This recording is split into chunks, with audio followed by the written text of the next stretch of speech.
leo usiku. Kwa hivyo itatolewa vipi? Tutalijadili swala hili muda sio kwa mrefu.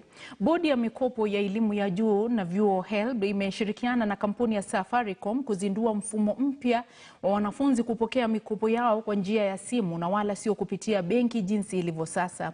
Mfumo huu mpya umetajwa kuwa hatua muhimu ya kuimarisha na kuboresha matumizi ya fedha miongoni mwa wanafunzi.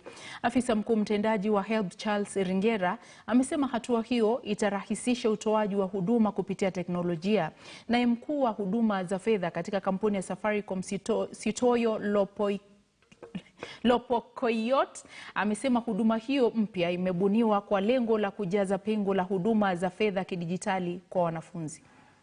The funds, and also they can also move their funds to mpya for their daily usage. And I think that's a tremendous step forward in helping students also manage their funds. Because we have been having challenges in terms of timeliness through the mobile technology, accuracy on the phone holder. Today we send money in the bank account and the money comes back because the student has not been using the bank account and therefore the account becomes dormant. Nobody will not be using his mobile money in the phone, so chances are that they will be able to have the money and the money will not be able to bounce back.